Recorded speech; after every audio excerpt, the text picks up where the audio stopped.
Сайн байцгаана уу? Та бүхэнд энэ өдрийн мэндийг хүргэе. Боловсролын тухай ярилцах Ундрал подкастын энэ удаагийн дугаарын зочноор нийслэлийн ерөнхий боловсролын 15 дугаар сургуулийн захирал Шүрэн Цэцэг багш маань хүрэлцэн ирсэн байна. Сайн байна уу танд? Энэ өдрийн мэндийг хүргэе. Бидний урилгыг хүлээн авч хүрэлцэн ирсэн маш их баярлалаа. Баярлалаа. Энэ сайхан Ундрал подкаст нэвтрүүлэгт урьж оролцуулж байгаад тул их баяртай байна. Баярлалаа. За хоёлаа яриагаа эхлэхдээ таны ажлын гараа хизэнээс эхлэв? Ямар байгууллагуудад ажиллаж ив? За боловсролын салбартаа хэдэн жил ажиллаж байгаа вэ гэдээ асуултаар эхлэе. За би бол ер нь Завхан аймгийн Тэс суманд төрсөн. За тэгэхээр Завхан аймгийн Тэс суманд одоо маань тэр сумыг үүсгэн байгуулагч. Тэгээд тэр сумын одоо сум нийтлийн дарга, орлогч дарга, худалдаа бэлтгэл ангийн даргаар ажиллаж байсан. Тэгээд миний бага нас бол тэр Тэсийн голын хөвөн дээр манай одоо Тэсийн голыг эх оронч гол гэж нэрлэдэг хүмүүс.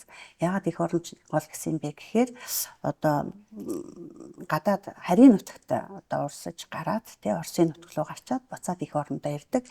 Ийм сайхан голын хөвөн дээр одоо би тоглоод наадаж ээж аав ах эгч нартайгаа өссөн. Тэр мөч маань одоо надад хамгийн их дурсгалтай байдаг. За тэндээ тэгээд маань сум нийтлийн дарга хийдэг байхад дээр үед нөгөө хүмүүс гэрээрээ ингээд нөгөө шатар тоглолдог нөгөө тэр сумын одоо шатарчт нь манад маш их шатар тоглолдог байсан. Тэгэхээр би тэр үед ингээд арийнхаа хажууд нөгөө заалгадгүй гэж хард сууж байгаа багтаа одоо шатар тоглол сурсан. Энэ маань одоо миний хамгийн их юм дурсгалтай мөч одоо хэрнээ би ингээд шатар тоглолдог байгаа. За тэгээд одоо суманда 8 дугаар ангиа төгсөөд одоо Төв аймгийн одоо Баян хангай суманд гэр маань нөөж ирээд Төв аймгийн Алтан булгийн 10 жилийг 10 дугаар ангиа төгсөөд Улсын багшийн дээд сургуулийн Монгол хэл уран зохиолын ангийг одоо төгсөөд тэгээд Төв аймгийн Батцөмбөр суманд 5 жил одоо Монгол хэл уран зохиолын багшаар тэнд одоо 2 анги дааж аваад нэгийг төгсгсөн байгаа. За дараа нь Төв аймгийн Баян хангай суманд тэр үед 4-р ангиас нь дааж авдаг байсан. Дунд ангийн багш нар дөнгөж 3 төгсгөр нь. Тэгээд 4-р ангиасаа дааж авсан ангиа 7 жил одоо даагаад 98 он төгсгөөд тэгээд одоо нийслэлийн хавн дүүргийн 52 дугаар сургуульд багшаар ирээд 11 жил ажилласан. Тэгэхдээ одоо 2 анги төгсгсөн байгаа. За тэгээд тэр хөдөө орон нутагт би одоо 12 жил ажилласан байна. Ажлын гараагаа хөдөө одоо Батцөмбөр сумын 10 жилээс эхэлсэн байна шүү дээ. Тэгэхэд бол тэр үед одоо би жишээ нь нэг жилдээ одоо 5 ангид ордог байсан гэсэн үг. Нэг жилд одоо 5 ангид ороод миний цаг гүйцэн шүү дээ, тийм ээ. Тэр үед бол одоо 19 цагаас хамаагүй илүү 30-аас 35 цагтай явсан. Тэгээд нийтдээ би 52 дугаар сургуульд 11 жил нийт улсад 23 жил багшилсан байна. Тийм. Тэгээд 23 жил багшлахтаа жишээ нь одоо тооцоход нэг жилдээ би ингээд 5 ангид монгол хэл, монгол бичиг, уран зохиол хичээл ороод миний цаг гүйцэтгэв байсан. Тэгээд нийтдээ би ингээд бас тооцож үтсийн сонирхоод тэгэхээр би 4600 хүүхдэд ингэж их хэлнийхээ мэдлэгийг түгээж монгол бичгээ. За тэр 90-ад онд бол нөгөө нэг монгол бичих ордог байсан шүү дээ. Бага ангид монгол бичих ордог байсан.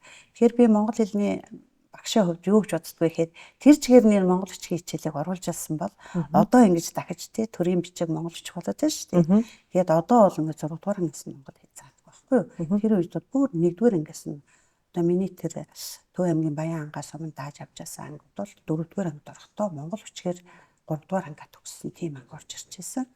Тэгээд энэ монгол бичгээ тэр үеэс нь ингээд тэр чигт нь ингээд заахаж авсан бол үдээд одоо манай тий үндэсний бичиг энэ босоо бичиг нь аль хэдийн одоо бүх хүмүүс яг одоо кирилл монгол хэлшгээ мэддэг болох байсан байна да гэж би боддог байсан байхгүй юу. За тэгээд ер нь бол хөдөө орон нутагт анх багшуулаад багшийн гараагаа эхэлж хахад маш их хүүхдүүд маань итгэвтэй тэр үед тийм ээ сонирхолтой. За тэгээд би ч гэсэн нөгөө 10 жил сурч агаад 10 дугаар ангиа төгсгöd одоо болохоор нөгөө ингээл багшийн сургуульд одоо баг нэг тий бага оноотой хүүхд ордог гэж яриа байдаг шүү дээ тий багшийн чанар муу ингээд тэр үед бол тухайн үедээ л онц төгссөн хүүхдүүд эсвэл багшийн одоо шууд эсвэл одоо шалгалт өгөөд ийм одоо бүх их дээд сургуульд ордог байсан шүү дээ. Их дээд сургууль улсын сургуулиуд цөөхөн байсан тий одоо улсын багшийн дээд сургууль одоо хамгаах ухааны дээд сургууль, хөдөө аж ахуйн сургууль, Монгол Улсын их сургууль гээд одоо цөөн тооны юм улсын сургуулиудад л 10 дугаар ангиад одоо маш өндөр хэмжээнд чанартай төгсөөд эсэлтийн конкурс өгөөд тэнцсэн хүүхдүүд ингэж улаан шухамцагтаа дорж байсан учраас одоо бидний үеийн одоо манай үеийн одоо багш нар бол тэр үедээ бол багшийн сургуульд бол маш одоо тийм шалгуур хүндрэл ордог байсан. За тэгээд Улаанбаатар хот дээрээ би хаан дүүргийн 52 дугаар сургуульд 11 жил багшлахтаа 2 анги төгсгсөн. За энэ сургууль багшилж байхдаа одоо манай монгол хэлний багийн хамт олон монгол хэлний олимпиадыг одоо гавьяа тогш төмөр багшийн нэрвчтэй олимпиадыг одоо байнга зохион байгуулдаг. Тэгэхээр бид нар одоо 2004, 5, 6 онд тэр нийслэлийн монгол хэлний олимпиадыг одоо төмөр багшийн нэрвчт болголоо шүү дээ. Тэр олимпиадыг маш амжилттай сайн зохион байгуулад одоо хаан дүүргийн 52 дугаар сургууль маань нийслэлийн ингээд авраг монгол хэлний олимпиадын авраг сургуулиуд 3 удаа шалгарч байсан. Тэгээд ер нь бол тэгээд би өөрөө болон одоо сурагчтай монгол хэлний олимпиадад бэлтгэн өөрөө бас монгол хэлний багш байхдаа олимпиадад орно. Бүгд одоо шав намууна гэж шавтайгаа хамт өөрөө шав маань 12 дугаар ангиас би өөрөө багшаас ингээд монгол хэлний одоо улсын олимпиадад оролцож байсан. Ийм гоё түүх байгаа. Зөв. Та тэгээд 52 дугаар сургуультай багшилж байгаад тэгээд сургуулийн менежер болсон уу? Захирал хөшөлжсөн үү? Тийм. Тэгээд би одоо Төв аймгийн Бацанбөр 5 жил, Төв аймгийн Баянгаас өмнө 7 жил, 52 дугаар сургуульд 11 жил, ингээд 23 жил багшлаад одоо байхад одоо тэр үед бол одоо ингээд захирал болоход сонгон шалгуулалтаар ордог шүү дээ. Тухайн жилийн сонгон шалгуулалт бол өөр байдаг. За намайг тэр 2009 оны сонгон шалгуулалт ямар байсан бэ гэхээр одоо тухайн үед бол одоо бол менежерээс одоо захирал болно гэсэн ийм журам гарцсан байгаа. Тэр үед бол одоо багшилж байгаа багш нар одоо тухайн үеийн сонгон шалгуулалтын журмын дагуу шалгалт өгөөд одоо ордог байсан. Би тэр үедээ 2009 онд нийслэлийн боловсролын газар шалгалт өгөөд тийм ээ. Одоо тэр үед бол ингээд хуулиар өгдөг байсан, гадаад хэлээр өгдөг байсан, албан бичиг хэрэг хөтөлбөр өгдөг байсан. Ингээд сонгон шалгуулалтанд ороод одоо нийслэлийн ерөнхий боловсролын 15 дугаар сургуулийн захирлаар одоо 9 онд томилогдоод одоо 16 дахь жилдээ энэ сургуультай ингээд захирлын ажлыг хийгээд байж байна. Зөв гоё. Тэгэхээр нийтдээ би одоо улсад 39 дахь жилдээ ажиллаж байгаагийн 23 жил нь хөдөө орон нутагт одоо 12 жил, Улаанбаатар хотод 11 жил, нийтдээ 23 жил монгол хэл одоо монгол хэл гурван зохиолыг багшаар ажиллаад тэгээд 2009-оос одоо өнөө өдөө хүртэл 16 дахь жилдээ энэ сургуулийнхаа захиралаар ажиллаж байна. Зөв гоё төгтэй. Хоёлаа их ярианыхаа эхний хэсгийг багшийн талаар те ялангуяа монгол хэл уран зохиол монгол бичгийн багшийн талаар ярилцъя гэж бодож байна. Тэгэхэд ер нь нөгөө нийтлэг сургуулиуд дээр монгол хэл, монгол бичиг, уран зохиол гурвыг нийлүүлээд нэг багшаар заалгадаг шүү дээ. Тэрний онцлог яагаад тэгж байгаа талаар та тайлбарлаж өгөөч. За ер нь бол бидний одоо туршлага болохоор яг ингээд нэг багш монгол хэл, монгол бичиг, уран зохиолоо би бол дандаа тэр ордог ангидаа монгол хэл, монгол бичиг, уран зохиолоо гурвангийн ордог байсан. Тэгэхээр нэг ангид баг ингээд 7 цаг ордог байсан. Тэр нь болохоор ер нь бол ач холбогдолтой. Сүүлийн үед болохоор одоо жишээ нь цагийн байдал тий цаг хуурилтаас болоод одоо нэг багш нэг ангидаа монгол хэл, уран зохиолын ороод нөгөө одоо багш нь монгол бичгийг орж болно. Ер нь бол болохгүй гэсэн юм байна. Гэхдээ тэрний давуу тал нь болохоор ер нь бол одоо сүүлийн үед баг ингээд нөгөө нэгдмэл болгоно гэсэн тийм нэг санаа байдсан шүү дээ.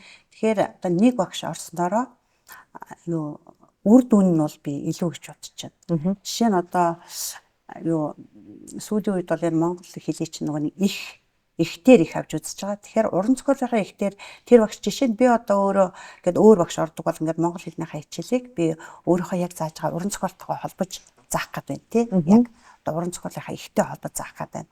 Дахиад ихээсээ аваад би одоо монгол хэлнийхаа дүрм одоо хилцүүг заах гэдэг байна. Бас тэр хилцүүгээс аваад би монгол бичгээ ингэж урвуулж ингэж улсуулж бие биенээс нь ингэж нэгдэж ингэж салахгүй заах гэдэг.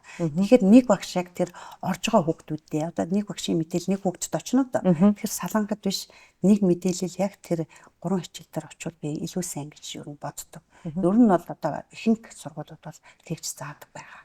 Түүнээс би одоо жишээ нь монгол хэлээ заагаад монгол хэлээс оруулаад монгол хичгээ заачлаа. За бүр өөрөөр хэлбэл одоо 3 багш 3 өөр хичээл заангууд би тэрийг ерөнхийдөө нөгөө төр орж байгаа уран зохиолынхаа хичээлдээ холбоосоо илүү жоохон салангаж заагаад байж болно. Тийм учраас ингээд гурвуулангийн хамт заасан бол үр дүнтэй, өөр өгөөчтэй. Тэгэхээр 3 өөр багш заана гэхэд нэг нь уран зохиол орчоол явна, дараа нь урчрал, нэг нь монгол хэлээ орно, нэг нь монгол бичиг орно. Тэгэхээр нэг зааснараа, нэг багш зааснараа тэр 3 хичээлийн хичээл хоорондын холбоо илүү сайжраад хүүхдэд очих өгөөж нь тэр хүүхэд одоо магадгүй одоо ур чадвар сайтай огшоор тэр уран зохиолынхаа хичээлд орж явахдаа хэл зүгээ монгол бичгээр явж байгаа. Хичээл хоорондын холбоо интеграцлаж явж байгаа. Ийм одоо гол чухал ач холбогдолтой. Тийм учраас би өөрөө монгол хэл уран зохиолын багшийн хувьд бол ер нь бол нэг багш ингэж 3 хичээлээ нэг орж байгаа ангидаа заавал илүү сайн гэж бодож байна. Тийм ч ач холбогдолтой байсныг би бас өөрийнхөө туршлага дээр мэдэрсэн учраас. Хүүхдүүд маань 3 өөр хичээл үзэж байгаа ч гэсэн яг нэг агуулгыг нэг юмыг 3 талаас нь харна. Нэг багш заагаад байна гэдг нь одоо нэг арга зүгээр тэрийг одоо ингээд илүү их одоо тий хичээл хоорондын холбоог сайжруулад заагаад байгаа. Илүү өөр өгөөчтэй гэсэн үг. Салангад биш болно. 3 өөр багшаар бол жоохон салангад заах гэсэн үг шүү дээ. Хүний ур чадвар өөр шүү дээ. За танаас бас нэг сонирхолтой. Ер нь нийтлэг хүмүүсүүдийн донд байдаг шүү дээ. За монгол хэлээ ингээд сурлаа гэдэг. Ингээд бид хэд жоохон бахад нэг судлагдсан одоо нөгөө гэдэг гурвалжин дөрвөлжин гэр өгүүлбэрийнхаа дээр тэмдэглэдэг шүү дээ тий. Өгүүлбэртүүн байц гэдэг. Тийм тэгээд ядаг шүү дээ тий. Тэгэнгүүт тэрийг ингээд сураал хүүхдүүд ер нь 10 жилдээ тэрийг ингээд зураал багштай үзүүлээд багш нь тайлбарлаад явдаг. Тэгэнгүүтээ дараа нь нөгөө том болсон ханаа тэрийг энэ одоо ямар хэрэгтэй гэдгийгсэн бэ гэдэг ийм ойлгоогүй байдаг шүү дээ. Бодвол нэг үндсэн үн чанартай л байх л та. Тэнгүүд та тэрний ач холбогдлыг гоё тайлбарлаж өгөөч. За яг хичээл бүр ингээд нэг өөрийн одоо сулгдахгүй бүр одоо цаанаасаа одоо сургалтын хөтөлбөр заасан тий. Жишээ нь монгол хэлний хичээлэхэд одоо хүртэл намайг одоо олон жилийн өмнө зааж аах тий. Өгүүлбэртгөө өгүүлбэн тусгадгүй нэмэгдэхгүй одоо байц гээл байсан шүү дээ. Нэмэгдэхгүй байц бол байц гişүнгэл байсан. Тэрийг тэгээд хүүхдүүд яг тэгж ярьдаг. Тэгэхээр тухайн үед одоо тэр програмд орсон хичээлээ тухайн хүүхд ингээд үзгэлж өстой. Тийм учраас ер нь бол тэр 5 гишүүн байсан гэдэг нь одоо бас учир холбогдолтой.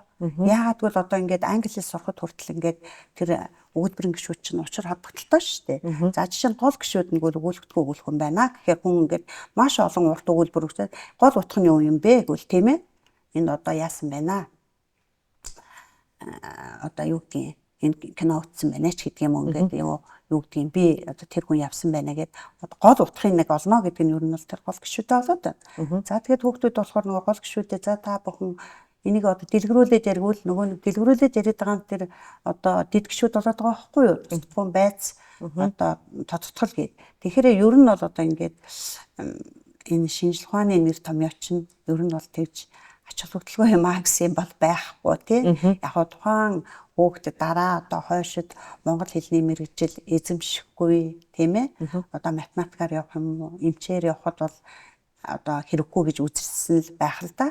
Түүнээс тухайн үедээ тэр програмд орж байгаа хичээл учраас хүүхдүүд одоо маш ихээр ер нь бол тухайн үед би тэгээд тэр хичээлд аягүй их дуртай байсан. Нөгөө өгүүлбэрийн гишүүд заах хичээлтэй.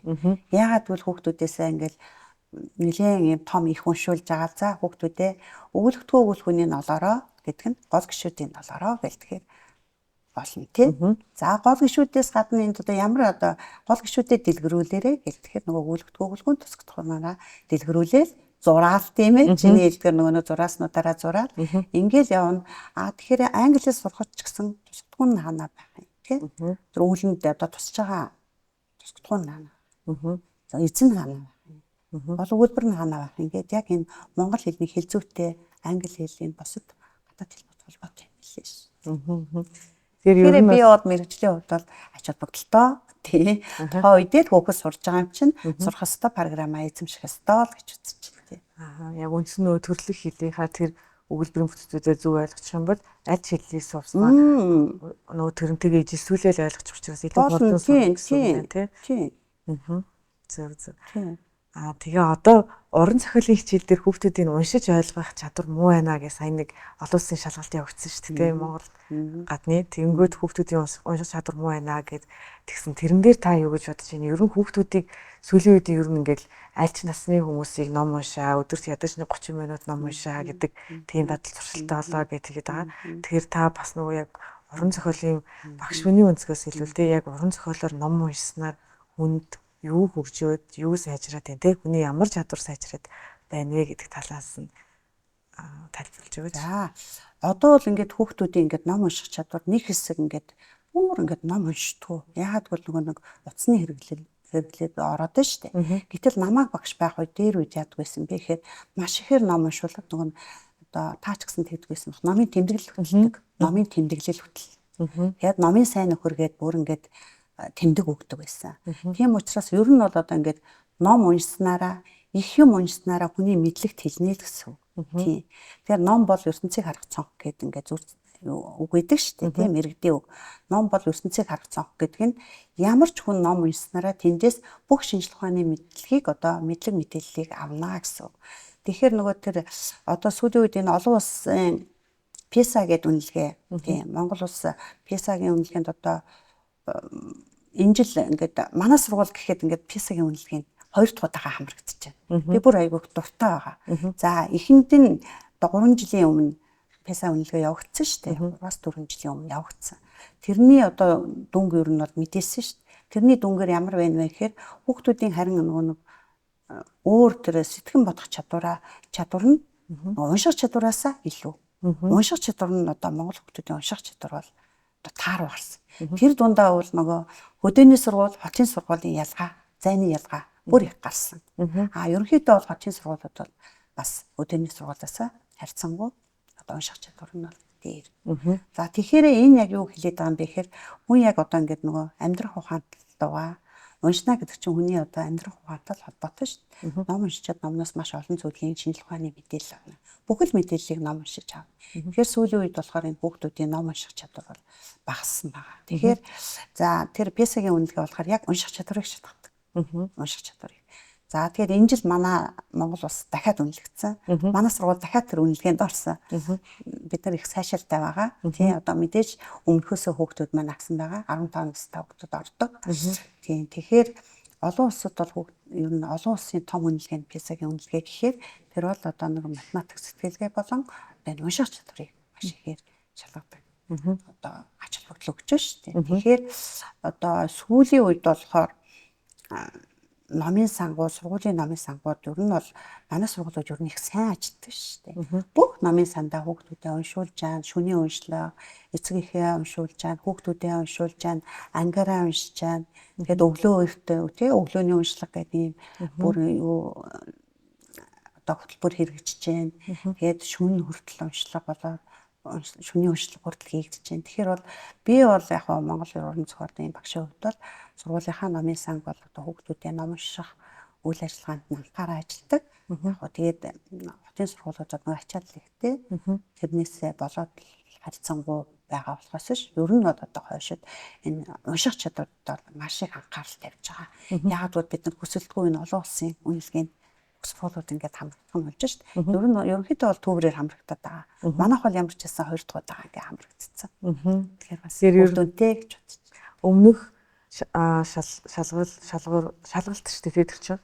Ерөнхийдөө яг шалгалт гэж байна шүү дээ. Олон улсад ер нь бол Монгол улсын боловсрал одоо хүүхдүүд ямар байна вэ гэдэг үнэлж байгаа шүү дээ. Өмнөх шалгалтынхаа хариуг авчаад мэдээж бас тэрнээс гоо сайжруулахын тулд үйл ажиллагаанууд хийж байгаа. Хийгдсэнийхаа дараа дахиад шалгалтанд орохоор яг бидний авч үзчихсэн арга хэмжээнүүд маань зүг байж юу гэдгийг таад маань бас үзэх боломж гарнаа л гэсэн үг шүү дээ тий. Гарнаа гэсэн үг тий. Одоо өмнө бид нар нөгөө мэдэхгүй яжгаад орж байгаа шүү дээ. 3-4 жилийн. Одоо тэгэхээр нөгөө хүүхдүүдэд бүр багаас нь эхлээд ном унших, уншсан зүйлээ ярих, ойлгох, бусдтай одоо тайлбарлаж өгөх тий. Тийм зүйл дээр их анхаарсан. Би хувьдаа манай сургуулийн одоо PISA-гийн үнэлгээ ахнаа л гэж үзэж байгаа. Тийх ба. Энэ дээр одоо унших гэдэг тэгэнгүүт унших таны саяны хэлсэн дээрээс харахад зөвхөн унших биш тэрийгээ бас ойлгоод бичих ярих гэж чадвар юм зүйлүүдээ бас давхар хийх хэрэгтэй болж байна гэсэн үг шүү дээ. Одоо ихтэй ингээд ихээ уншаад тэрнээсээ одоо уншсан зүйл ойлгоно, тайлбарлана, ярина, тэрнээсээ гол утгыг нь олно гэдэг ингээд бүх зүйл. Тэгэхээр бүхэл зүйл уншснаасаа хүүхдүүд одоо уншин ихээ. Тэгээ тэрнээсээ гол утга санааг нь олно. Тэрнээсээ одоо өөр ямар даалгавар өгсөн бэ тэрийгэ биелүүлнэ. Тэгэхээр бүх зүйлийг тэр уншиж ойлгох чадварыг л шалгаж байгаа гэсэн. Уншснаа тэр бүгд ойлгож чадна. Ер нь яг бас нэг юу гэдэг чинь өдөрт сард тэдэн ном уншчлаа гэдэг ингээд бас хүмүүсүүд айгүй их ярьдаг тий. Тэгэхээр тэрнээсээ илүү бас уншиж тэнд сунгаа айгүй сайн ойлгох шаардлагатай гэдгийг яаж шүү дээ тий. Ер нь одоо за хүүхдүүд бол тэмдэглэлийн том насанд хүрсэн хүмүүсүүд ном уншиж байгаа шүү дээ тий. Тэгэхээр тэр уншсан номоо илүү сайн ойлгож өөртөө шингээхийн тулд ер нь ямар хуулиуд тэгвэл зүгээр бол ер нь бол нөгөө дээр үед нөгөө номын тэмдэглэл гэдэг чинь за хэдэн он зохиосон ямар ном байна? Хэдэн он зохиосон? Хэн зохиосон? Номын нэрээ бичлээ ингээд нөгөө тайлбар товч юу байдаг шүү дээ. Тэгэнгүүт одоо гол утгаснаа нь юу? Дөрүүд нь эерэг дүр нь ингээд нэрийг бичсэн шүү дээ. Эерэг дүр тэргээд за сөрөг дүр нь тийм ээ.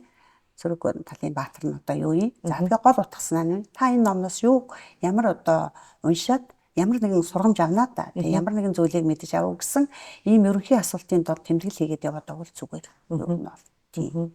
Зөвлөхөд тийм. Өөрөө манай багш нар бол хүүхдүүдээ номын тэмдэглэл бол ер нь хийлгэж байгаа. Ер нь бол хойш чинийг бол цаашид бас дэлгэрүүлэе гэж бодож байгаа. Тийм бол хүүхэд яг гоё. Одоо дараа нь ингээд нэгтгэхэд нэг ийм талбай дээрээс арах юм шүү. Би 10 ном уншсан. За эхний одоо ном нь ийм ном уншсан болохоор энэ ном чинь хэдэн он зохиогдсон юм бэ? Одоо тэр одоо зохиосон юм байна. Ийм юм байна гэж тийм ээ. Эргэн сан тийм гэсэн үг юм байна тийм. Уран зохиолын хичээл чинь амьдралыг л ер нь ингээд өөрнөдөг шүү дээ тийм. Тэгэхээр би хүүхдүүдтэй нөгөө багш байхдаа энэ одоо яруу найргийг ихээр ингээд 100% чийжлүүлдэг гэсэн. 100%. Жишээ нь одоо сэгс цагаан богдыг 100% чийжлэнэ. Тэхийн зогсоолыг 100% чийжлэнэ. Багш найргалыг 100% чийжлэнэ. Гэт хүүхдийн мэдрэлийг 100% чийжлэнэ гэд. Тэгэхээр одоо болохоор хүүхдүүд нөгөө юм яруу найргийг ингээд чийжснээрээ сурагчдын хэл яриа хөгжин юухан ч гэсэн тэлнэ шүү дээ. Тэр их зохиолыг чийжилж байгаа юм чинь. Тэгээд яруу сайхан хэл одоо баялагтай болно. Тэгээд би нөгөө 52 дугаар сургуульд ажиллаж байхдаа манай одоо 40 хүүхэд байлаа гэхэд 40-өлөө гэхдээ өмнө өгч шүү дээ. Гинт өгөхгүй шүү дээ. Энэ улиралд одоо энэ хоёр наргалыг л чийжлэнэ. 100% чийжлэнэ. Гэхдээ хүүхдүүд чинь одоо энэ манай хүүхдүүд бол надад таарлаа багшаа та нэрээ бидэрт ингээд найргалал чийжлүүлдэг байсан, шүлэг чийжлүүлдэг байсан. Айгуу гооштой. Одоо би ингээл хаяа энэ тэнд найс нөхдөйгөө ингээд суухаараа уншдгийг штэ гэл тээ. Тийм жишээ нь одоо Шарвын Сүрэнжийн багш найргалын хэсгээс би одоо хүүхдүүдэд айгуух чийжлүүлдэг байсан байхгүй юу. За тэгэхээр тэхийн зогсоолыг чийжлүүлнэ. Хүүхдийн мэдрэлийг гэл том найргалыг тэр чигээр нь ингээд бүтнээр нь уншдаг, чийжилдэг байсан. Тэр нь бол одоо хүүхдүүдийн чийжлэнэ гэдэг нь нөгөө бас нэг ур чадварыг хөгжүүлээд байгаа байхгүй юу. Тэгэхэд маш ихээр нь одоо том романуудыг уншуулдаг. Тэгээд тэмдэглэл хөтлүүлдэг. Тэргээр нөгөө нэг ярилцлага зохион байгуулдаг. Нөгөө хилцүүлэг, уран зохиолын хилцүүлэг зохион байгуулдаг. Яруу найргийн наадам зохион байгуулдаг. Ийм одоо зүйлүүдийг зохион байгуулдаг. Одоо ч гэсэн би бас өөрийнхөө сургуульд бас энийг бол хэрэгжүүлээд жишээ нь манай сургуулийн монгол хэлний багш нар болохоор хүүхдүүдэд ихийг тэр чигээр нь чийжлүүлээд одоо юу хичээл дээр нь ингээд хичээл эхлэхээс өмнө уншуулдаг. Ийм уламжлалтай. Тэгээ би өөрөө монгол хэлний энэ манай хаан дүүргийн боловсролын хэлцэд болохоор нэг онцлог байдаг нэг ажил. Юу вэ гэхээр нөгөө захирлуудынхаа мэрэгчлэр судалгууныг хариуцуулаад өгсөн байдаг. Би болохоор ингээд олон жил одоо хаан дүүргийнхээ монгол уран зохиолын судалгууныг хариуцсан ажиллаж байгаа. Тэгэхээр одоо юу хариуцах вэ гэхээр одоо манай сургууль дээр хаан дүүргийн монгол хэл уран зохиолын багш нарын илтгэлийн уралдаан болно, ур чадварын уралдаан болно, олимпиад болно, хүүхдүүдийн олимпиад болно, дүүргийн олимпиад болно, нийслэх болно гэд тэр бүхий одоо монгол хэлний судалгууныг одоо ингээд хариуцсан ажилладаг ийм нэг онцлогтой. Манай хаан дүүргийн боловсролын бас дүүргээрээ гоё хамтарч ажиллаж чинь гэсэн үг. Дүүргээрээ хамтарч ажиллаж байна. Тэгээд дахиад нэг энэ манай хаан дүүргийн энэ сургуулиудын амжилт бүтээл нь сайн байгаад олон сайн сургууль байдгийн нэг одоо нууц гэх юм уу байгаа. Энэ манай дүүргийн захирлууд одоо төрийн алба тогтвортой байх ёстой шүү дээ. Маш ингээд олон жил тухайн сургууль дээр тогтвор суурьшилтай ажиллаж байгаа. Одоо над чиг ийм 10 захирлын хаан дүүрэгт ажиллаж байгаа. Нийслэлийн хэмжээнд ч гэсэн ингээд тогтвор суурьшилтай ажиллаад байгаа. тэр ингээд сургуулиудыг харахаар одоо амжилт бүтээл нь их байгаа та. Яагаад гэвэл жишээ нь би 16 дахь жил ажиллаж байгаа. Манай хаан бол дүүргийн одоо 10 цагаас сургууль дээрээ 15-аас 16 жил ажиллаад байгаа. Тэр сургуулиудын ажил нь одоо үр дүн нь, өгөөж нь, бүтээл нь маш сайн байгаа та. Тэгэхээр би төрийн алба ер нь бол ийм бас одоо тасралтгүй тий төрийн алба тогтвортой байж үр дүн төрж байна гэж бодож байгаа. Та Монгол бичгийн бас багш тий. Таны яг багштай холбоотой хэсгүүд ихний хэсэгтээ ярих байгаа учраас өмнө нь та бас хэлсэн Монгол бичгийг бүр өмнө нь би тэгээд суралцж ирсэн шигээ яг тэр хичээрээ явсан бол одоо бүр сайхан болох байжээ гэд тэгж юм тий. Тэгэнгүүт одоо бол ер нь хүмүүсүүд бас монгол бичгээр сайн уншиж чаддаггүй шүү дээ. Одоо би энэ тэр яг багтаа сурж исэн ч гэсэн энэ тэнд хаяг маяг бичсэн байхаар ингээл үсэглээл тий. Бүр орог ингээд энэ ч одоо өөр хэлний юм шиг ингээд үсэглээд ерөөсөө сайн уншиж чадахгүй байгаа. Тэгэхээр энийг ер нь яаж хэрэглээндээ оруулвал зүгээр гэдгийг тэгээ дээрэс нь гол хамгийн төвөгтэй юм нь одоо аав гэдэг үг байлаа гэхэд яг аав гэдэг үгээрээ биш өөрөөр бичигдчихсэн шүү дээ. Тэгэнгүүт дахиад нэг юм өөр хэл сурж байгаа юм шиг санагдаад байгаа байхгүй тий. Тэгэхээр энийг ер нь яаж цээжлүүл хүүхдэд илүү амархан хэрэглэхэд илүү амархан байх вэ? Ер нь бол ийм мэдээж надад бол ингээд нөгөө одоо өөрөө мэдгийм чинь амархан санагдаад байдаг тий. Тэгэхэд одооны хүүхдүүд ингээд монгол бичиг сурахтаа шалгалт энэ төр авахд монгол бичигтэй л их бас сул байгаа та. За тэрний учир нь юу юм бэ гэхээр миний бодлоор бол аль тэр 90 оноос хойш тий монгол бичиг заа бүр ингээд нэгдүгээр ангиас нь монгол бичиг заадагс тэр чигээрээ явцсан бол аль тийм одоо манай өвөр монгол тэр чигээрээ ингээд монгол бичгээр хичээл нь орж шүү дээ тий. Тэгэхээр яадгүй гэхээр ер нь бол монгол бичиг чинь нөгөө манай Монголын бүх соёлослыг одоо хадгалсан бичиг. Жишээ нь тэр одоо өсгнүүд нь тий одоо жишээ нь гэдэг шүү дээ. Тэтэм. За тэр нэг хүн болон хүний эд тогшолтой тэр бүгд холбоотой. Тэгэхээр Монголын соёлтой холбоотой юм гэсэн үг. Жишээ нь тэтэм, шүд, гэдэс, сүүл гэд ингээд байгаа биз? Чинь ингээд эргэтэн байгаа. Тэгэхээр яах вэ гэхээр монгол бичиг чинь ийм байхгүй. Жишээ нь аав гэдгийг та нар бол үгийн ихэнд за тэгэхээр монгол бичиг нь үгийн ихэнд дунд адагт гээд. Одоо нэг үсгэнд 3 янз бичигтэй дахиад бүр толгой нэргээ явчихад байгаа байхгүй юу? Тэгэхээр тэр тийм биш. Ухаарад сайн ойлгоод маш амархан. Жишээ нь одоо их шиг 7 гээгүлэгч гэдэг байна шүү дээ. 7 гээгүлэгч. Тэгээ их шиг 7 гээгүлэгч чинь А, Э 2 ижил байхгүй юу? О ижил. Жохон юмараа ялгарна. Бүр ялангуяа О 2 ижил. Төс ижил. О 2 ижил. И ялгаатай сарам гэх шиг учраас. Тэгэхээр ингээд үндсэн 7 гэх шиг ингээд ухаарж ойлгоно. Ухаарж ойлгохоос гадна тэтэм шүд гэдэс гэж ингэж хичээл заахтаа багш нар бичүүлдэг шүү дээ. За А үсгийг бичээрэй. Үгийн ихэнд ордог А. Тэтэм нуруу шүд. Үгийн ихний А. Үгийн дунд нуруу шүд. Үгийн дундаа. Үгийн төгсгөлийнх нь болохоор нуруу сүүл орхиц гэдэг. Ингээд хүүхдэд ингэж ухааруулж ойлгож заадаг. Жинхэнэ одоо Монголын соёлтой холбоотой гоё хичээл гэсэн байхгүй юу? За жишээ нь тэгээд за ийм байна. Дараа нь болохоор нөгөө нэг одоо монгол үндэсний монгол бичиг болохоор яадаг вэ гэхээр нөгөө нэг дор хоёр урт их шиг ордгоо байхгүй юу? Их шиг гээгүлэгч их шиг, их шиг гээгүлэгч их шиг гэсэн ийм цогцолтой. Тэгэхээр нөгөө аав бол абуу гэж. Одоо аав гэдгийн одоо тэр А гэдэг урт их шиг байна шүү дээ. Энэ урт их шиг нь их шиг гээгүлэгч их шиг гэсэн одоо бүтцээс бүтэн шүү гэд дүрэн бай. Цаанаас нь. Тэгэхээр одоо монголоор аав гэдэг нэг 2 А бичгийн тулд за А чинь их шиг гээгүлэгч их шиг байх юм байна. Тэгэхээр абуу гэхэд А их шиг Б гээгүлэгч уун их шиг. Гэт. Тийм. Тэгээд ерөнхийдөө бол ингээд шинэ ах гэдгийг ахаа гэж бичнэ. Тэгэхээр дандаа нөгөө нэг шууд одоо ахгүй А хийгээд 2 үсэг биччихмээр байна шүү дээ. Уг нь бол үгийн ихний А бичээд үгийн төгсгөлийн хээ бичгээд хээ үсэг нь болохоор нөгөө нэг үгийн төгсгөлд хээ ингэж дэвсгэрэлж ордог гэхээр ард нь их шиг бичих гэдэг байгаа байхгүй юу? Тэгээд ах гэчээд Аа гэж нөгөө орхиц Аа гин. Үгийн төгсгөлд ордог Аа гин бичнэ.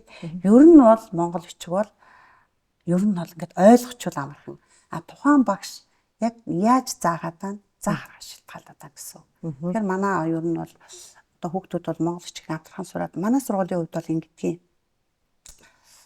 За хүүхдүүд нөгөө англи хэлний цагаан толгойн баяр гэж хийдэг шүү дээ. Тэрнтэй адилхан манай сургууль болохоор үндэсний бичгийн цагаан толгойн баяр гэж хийдэг. 6 дугаар ангид ордон шүү дээ. Үндэсний бичиг 6 дугаар ангид ороод үсгээ үзээ дуусна шүү дээ. Тэгэхээр нөгөө А үсэг гэхээр энэ дээрээ нөгөө монгол үндэсний бичгийн А үсгийг тавиад тэгээд үндэсний бичгийн цагаан толгой ингээд баяраа хийдэг. Жишээ нь хиймийн цагаан толгойн баяр гэдэгтэй адилхан үндэсний бичгийг чинь 6 дугаар ангиасаа үзэж байгаа учраас үндэсний бичгийн цагаан толгойн баяр гэж бичнэ.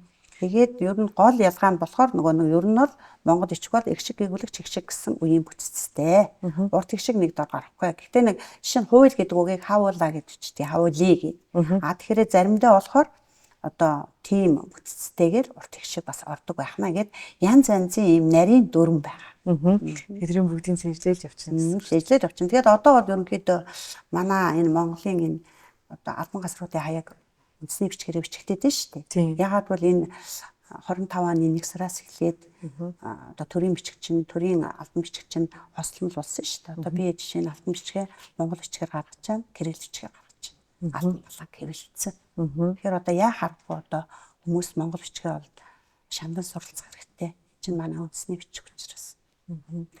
Одоо сая нөгөө өсөлийн цагаан толгойн баяраа хийдэг гэдэг хэлж шүү дээ. Тэгэхээр ер нь ингээд цагаан толгойн баяр хийхийн холбогдол нь юу вэ те? Одоо ер нь ингээд нөгөө нэгдүгээр анги баярууд. Тийм баярууд хийдэг шүү дээ. Ер нь ялангуяа монгол хичээгээ сурлаа, англи хэлнийхаа цагаан толгойг үзлээ гэд. Ялангуяа цагаан толгой үзэж дуусны дараа өсгүүдээ бүх өсгүүдээ үзэж дуусны дараа баяр хийдэг нь хүүхдүүдийг одоо урамшуулах ерөнхийдөө зорилготой л ахaltaа. Гэхдээ энэний одоо ач холбогдол нь хүүхдүүдэд гарч ирдэг гоё эерэг өөрчлөлтүүд нь юу байдаг вэ? За яг хүүхдүүд болохоор энэ бол ерөнхийдөө нэг уламжлал болсон ажлууд яваад байдаг шүү дээ. Бүр ингээл яа эртнээсээ одоо бид нарыг жоохон багтал шинжил хийгээл бид нар нөгөө өвлийн өвгний бэлэг авдагтай адилхан. Одоо шинэ үсэг одоо хүүхдүүд 6 настай хүүхдүүд 1-р ангид орлоо. Кирилл үсэг үзэж байна.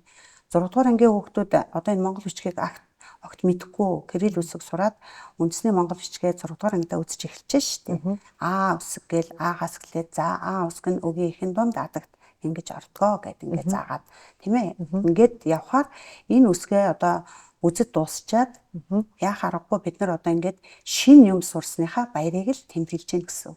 Тэгээд одоо та хэрхэн яаж сурсан бэ гэд тэр баярыг чинь зүгээр тэмдэглэхгүй одоо шинэ монгол бичгийн манайх цагаан толгойн баяр хийлээ гэхэд сайхан одоо монгол бичгээр хэн хамгийн сайхан бичиж байна.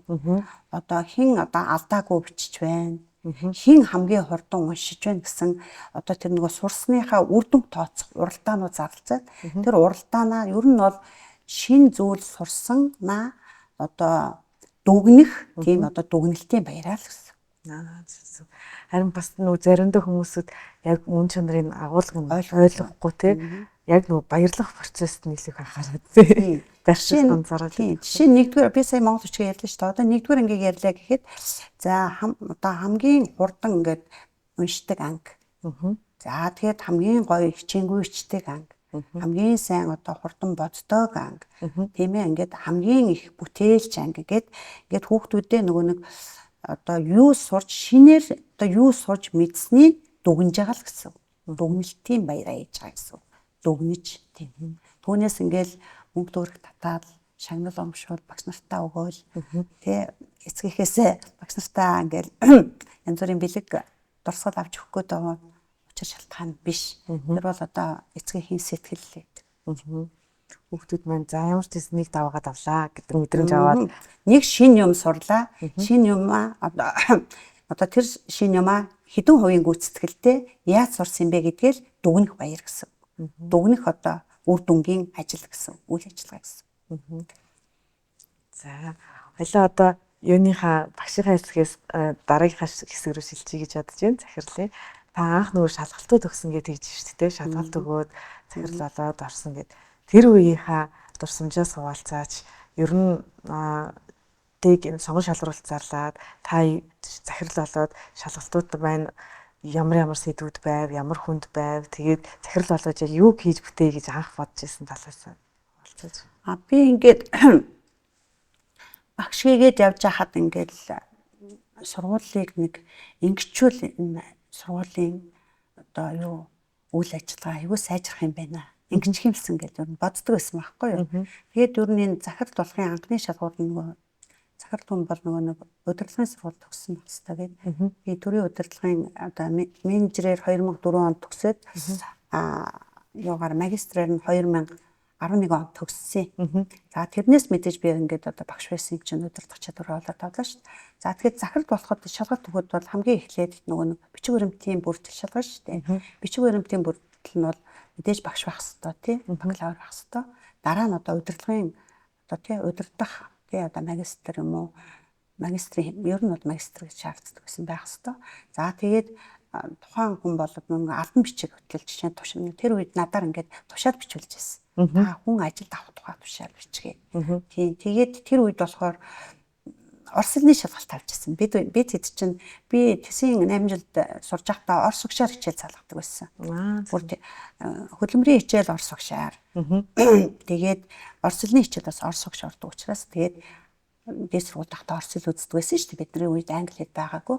Тэгээд орос хэлээр шалгалт өгөөд ингээд ямар ч байсан тэнцээд олон хүн шалгалт өгсөн. Тэнцээд ингээд яг энэ юундээ сургуультаа захиралтаар томилогдож ирсэн. Тэгэл эренгүүт яг одоо нэг олон жил бас 23 жил багш байсан. Тэгээд бол тэр үедээ яг олон удаа олимпиад уралдаан тэмцээн зохион байгуулад олимпиад уралдаан тэмцээнд орсон. Бас хүүхдээ хөгжүүлэх тэр багш багтын нэг том уралдаанд орсон. Хүүхд насны галтэр гэдэг уралдаан. Тэгээд үүд нь олон талаар хүүхдийг хөгжүүлж болох юм байна. Олон төрлийн ер нь бол ажиллагааг одоо сургуультаа зохион байгуулж болох юм байна. Тэгэхэд нэг одоо тэр багш нэг багшилж ажилладаг сургуулийнхаа одоо ийм ажил зохио, тийм ажил зохио гэл ингээл дураараа зохион байгуулад болохгүй шүү дээ. Ер нь бол одоо ингээд сургуулийг сайжруулж ер нь бол янз янзын сайжруулах янз янзын ажил байна. Гэсэн бодол төрөөд ер нь бол би ингээд олон жил багш игээд бас хүүхдээ одоо өөргөө хөгжүүлсэн чинь нэг байгууллагыг ер нь бол би бас ингээд санаандаа та одоо тултал ингэж хөгжүүлээ л гэж ботсон ер нь. Тийм. Зорилго нь болохоор тийм. Түүнээс ингээд нэг өөр ямар ч зорилго өрлөөгүй. Тэгээд өөрийнхөө бүх багшрыг яаж хөгжүүлж болох юм, хүүхдийг яаж хөгжүүлж болох юм, сургуулийг яаж хөгжүүлж болох юм, эцэг эхтэй яаж ажиллаж болох юм бэ гэж. Жишээ нь би багш байхдаа 52 дугаар сургууль багш байхдаа эцгийн хурал хийдэг шийдсэн шүү дээ тэр үед. Тэгэхэд бол би нэг манайха 38 хүүхэдтэй байсан. Хурал хийхэд 38 хүүхэд яг цагтаа эцэг их яг цагтаа ирдэг байсан. Ер нь бол тэгжил хуралыг хийлгдэг байсан. Тийм. Тэгэхээр одоо ч гэсэн би ингээд нөгөө эцэг их нээлттэй алханы өдөрлөг гэж болно шүү. Гэх мэт тэр өөрийнхөө энэ одоо бас бодоод байгаа тий бодол санаа үзэл бодлоо ингээд нэг байгуулгыг ч гэсэн тэр бодлоо хэрэгжүүлж хөгжүүлээ даа л гэж бодоод захирласан. Таны хийжсэн хамгийн одоо анхны үйл ажиллагаанууд юу байв те? Одоо ер нь бас их тогтмолчсон те захирласныхаа дараа тогтмолжуулж хийж байгаа гоё арга хэмжээдээс болцсон. Тэгээд би яг нөгөө ерөнхийдөө би нөгөө миний багш байх одоо багш хэмээх хамгийн тийм оргил үеийн энэ хаан улдургийн 52 дугаар сургууль байсан. Хөдөө 12 жил ажиллахтаа бол тэгэл сайн л байсан тий. Тэгээд энэ хаан улдургийн одоо Хосе Мартын нэрэмжт 52 дугаар сургууль тэр үед Батбаяр захирал сургуулийн менежер нь оюун чимэг гээд тэднээс би маш их юм сурсан. Тэгээд тэр ч одоо маш одоо сайхан сургууль байлаа шүү дээ. Тэнд би 2 төгсөлт хийсэн. 2004, 2009 он одоо 10 онд намайг захирлуулж авсан дараа миний нэг анги маань төгссөн байгаа. Тэгэхэд бол би 52 дугаар сургуулийн удирдлагуудаас маш их юм сурч авсан. За тэгээд бас өөрийн ч гэсэн ер нь бол би нэг ингээд уур чадвар байна шүү дээ. Уур чадвар манлайлал чинь одоо зохион байгуулах чадвар чинь нэг хүн ингээл удирдлагын их таймд сураал олон удаагийн лекц семинарт сураал захирал хүн ингэж явах хэрэгтэй шүү, хүнийг ингэж удирдах хэрэгтэй шүү, багш хүн хүүхдийг ингэх хэрэгтэй шүү гэхээсээ илүү ерөөхдөө ингээд нэг цаанаасаа хүний удирдах авьяас чинь төргөн л байдгийн болоодаа л гэж би ер нь бол боддог тий. Хичнээн одоо ингээд ажиллаж байхад бол манай захирлууд бүгд сайн л да. Ер нь бол ингээд ажиллаж байхад бол багш нарын хувьд ч гэсэн би одоо багш байхдаа 40 хүн удирдах байсангүй би багш байхдаа одоо багш байхдаа 40 одоо сурагч 40 сурагчийн цаана 40 эцэг их гээл 80 100 300 болоод явчих шүү дээ. Одоо бол би энэ 2800 хүүхэдтэй манай. Тэгээ 2800 хүүхдийн цаана ээж аав нь болохоор одоо 8400 дахиад эмээ өвөг нь оруулаад одоо юу гэдгийг 16800 дахиад ах эгчийг оруулаад 35200 гэх мэт ингээд болно шүү дээ. Энэ олон хүн байгаа шүү дээ. Нэг хүүхдийн цаана. Тийм. Тэгэхээр миний нөгөө 40 чинь одоо бүр одоо 30 хэдэн мянга болцсон биз дээ. Удирдахуйны. Одоо яг удирдах байгаа одоо надтай хамаатай одоо хүүхдийн ард байгаа тэр 15 дугаар сургуулийн баг хамт болонгууд сурагч байна, багш байна, эцэг их асран хамгаалагчтай хаа. Тийм л олон хүнийг одоо нэг зүгт оруулж одоо санал гомдлын хүлээн авч одоо шийдвэрлэж багш нараа хөгжүүлж сурагчдаа хөгжүүлж ажиллана гэдэг нь маш том ажил. Би бол энэ захирлуудыгаа маш одоо их ажлыг улс орондоо амжуулж өгч гэнэ гэж боддгийн шүү дээ. Тийм. Улс орны хамгийн том одоо чухал юм нь боловсрол шүү дээ, тийм ээ. Боловсролынхаа салбарыг л одоо нэг номерт л тавих хэрэгтэй. Гэхдээ манай тавьдаг гэж бодож байна тийм. Ер нь бол өөрчлөлтөд гарч ирж байгаа шүү дээ өмнөх үеэс. Тэгээд намайг ингээд яг захирал болоод ирэхэд манай сургууль 740 хүүхэдтэй байсан. 740 хүүхдээсэн. Тэгэхээр энэ манай сургуулийн орчин чинь нэхэмлийн шар байрууд байсан шүү дээ. За тэгэхээр удахгүй нэхэмлийн шар байр дахин төлөвлөлтөнд орлоо. Тэгээд манай хүүхдүүд 700 одоо 800 900 боллоо. Сая 200 сая 500 болоод ингээд одоо нэхэмлийн шарын дахин төлөвлөлт болоод хөсөлтгөө энэ олон өндөр давхар байрууд ингээд иргэн тойрон сургуулийн маань тойроод баригдлаа шүү дээ. Тэгэхээр ингээд хамрын суух тойрны хүрээ хит гинт оширч байгаа. Тэгэнгүүт 2800 болохоор энэ манай үндсэн сургууль нь 1974 онд ашиглалтанд орсон 960 хүүхдийн хүчин чадалтай сургууль 2800 хүүхд байж болохгүй шүү дээ. Тэгэхээр манайх одоо сүүлийн 6 жил одоо түрээс одоо 2 ээлжинд одоо явуулахын тулд 3 ээлжинд орохгүй тулд түрээсийн сургуулиудаар хичээлж байгаа. 6 дахь жилдээ хийсэн хэдий одоо түрээсийн сургуульд хичээлж байгаа гэсэн хэдий боловч одоо манай хамт олон бас багш нар маань одоо манай багийн хамт олон их чадварлаг багш нар чадварлаг хамт олон байдаг учраас бид нар хэдий түрээсийн байранд стандартын бус сургуульд одоо хичээлж байгаа ч гэсэн энийгээ одоо эцэг эхтэй багш нартай хүүхдүүдтэй маш сайн ойлгуулна. Ойлгуулах нь чухал шүү дээ. Тэгэхэд энийг маань эцэг эхчүүд маань, багш нар маань, хүүхдүүд маань маш сайн ойлгодог.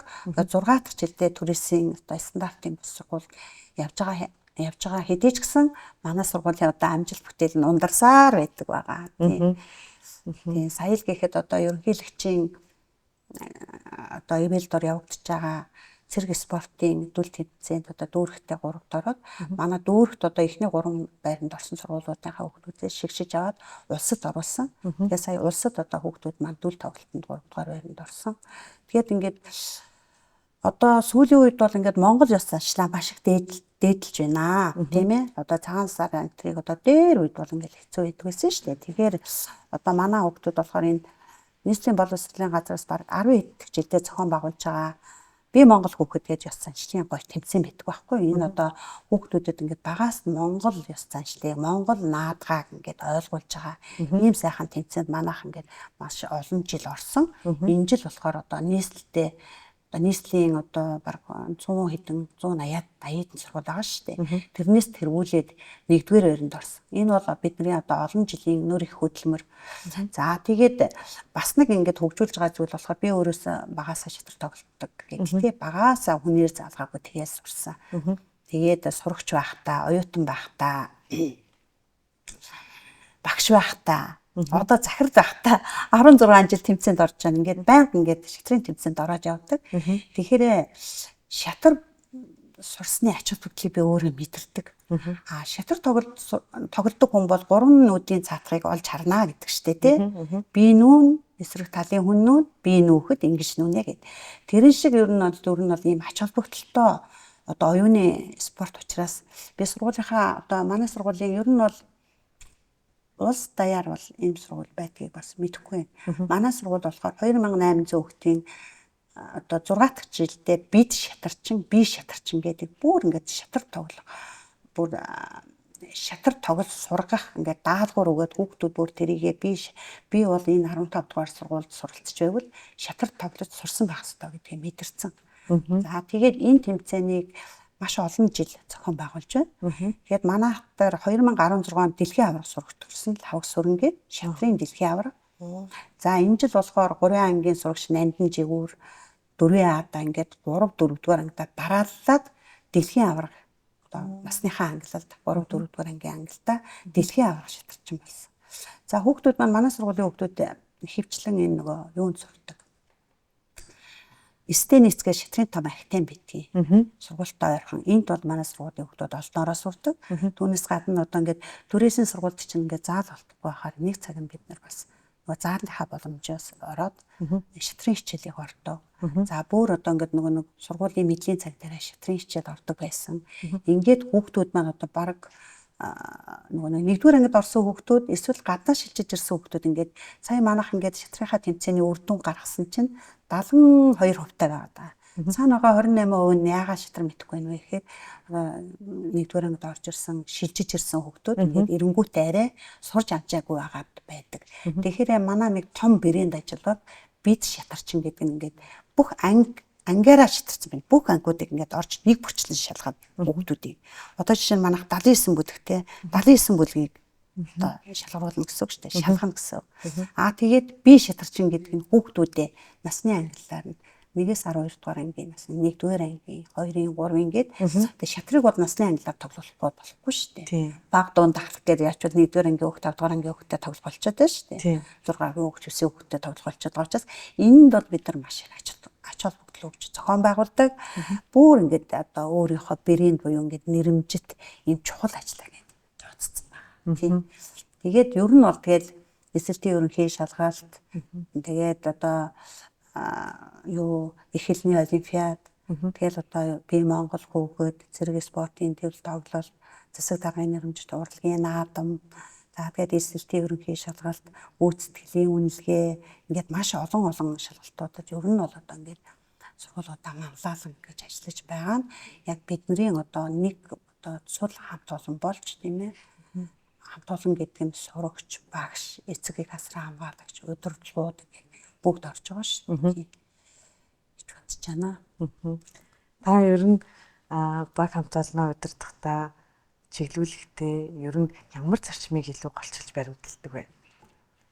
Нээлттэй ч юм уу те эсвэл манай ажиллаж байгаа хүмүүсүүд маань ийм байгаасай тэдрийгээ ингэж ойлгож ингэж дэмжиж ажилладаг даа гэж туршлага хаваалцвал. Ер нь бол одоо төрийн албаны ёс зүй гэдэг өндөрт тавигдаад байгаа шүү дээ. Төрийн албан агч бол одоо нэгдүгürt хамгийн өндөр ёс зүйтэй байх хэрэгтэй, зарчимч байх хэрэгтэй, цаг баримталдаг байх хэрэгтэй, хариуцлагатай байх хэрэгтэй. Гэсэн энэ зарчмыг бол одоо би болон манай удирдлагууд, манай багш нар одоо аль захиралд болж ирснээс хойш би энэ зарчмыг баримтлуулан ажилладаг.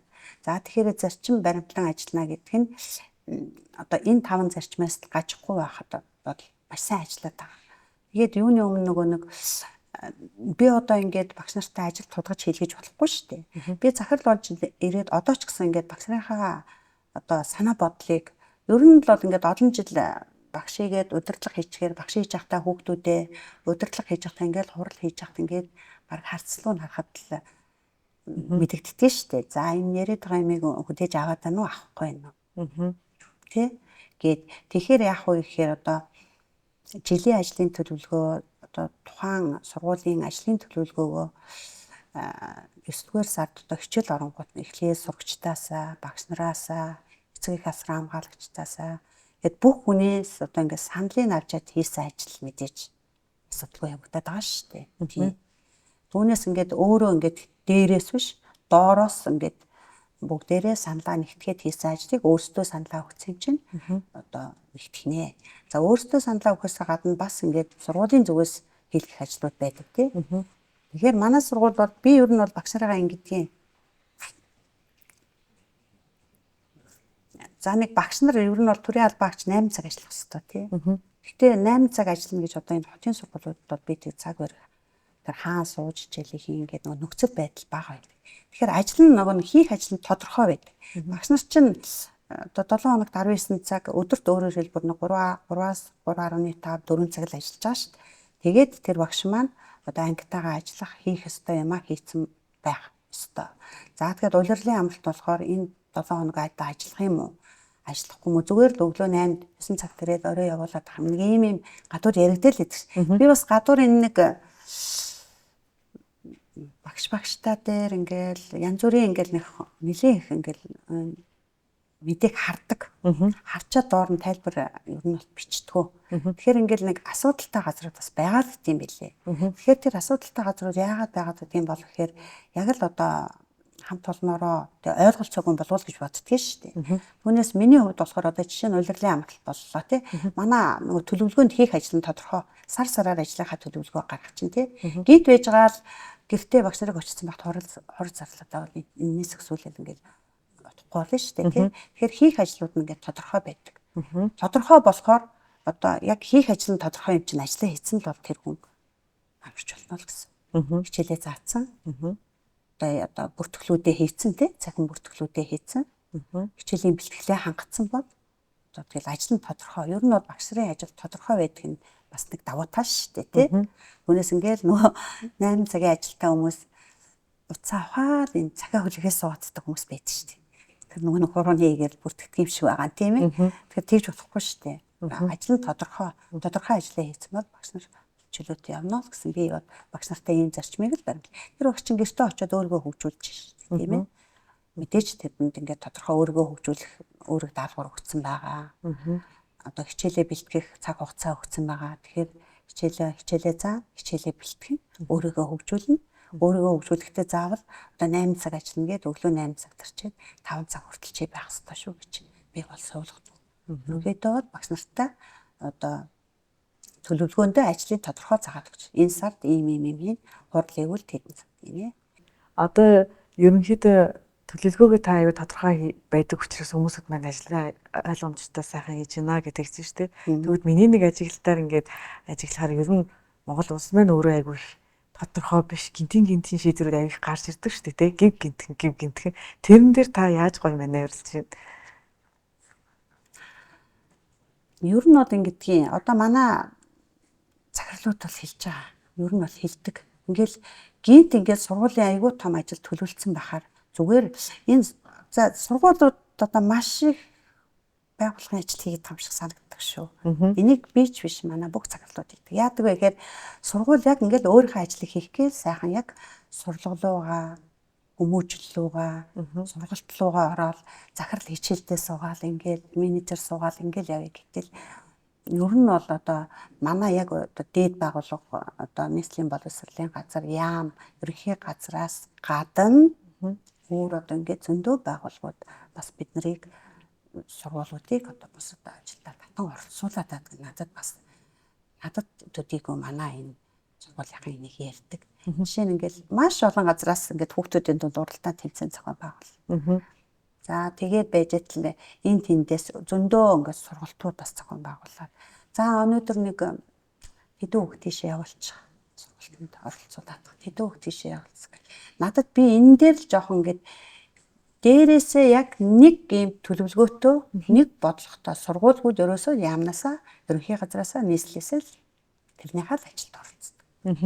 Имлэг гүйлтэр имлэгийнхаа тэр өрхийн эрүүл мэндэд имлэгэн дээрээсээ л ажилд оролцдог тий. Тэгээ яг салбар хоорондын яг салбар дотроо ажиллана ийм төлөвлөгөөтэй яг тэр төлөвлөгөөнийхөө дагуу явагддаг бол одоо бидний яг төлөвлөгөөтэй ажил ёсоор явагдана л гэсэн.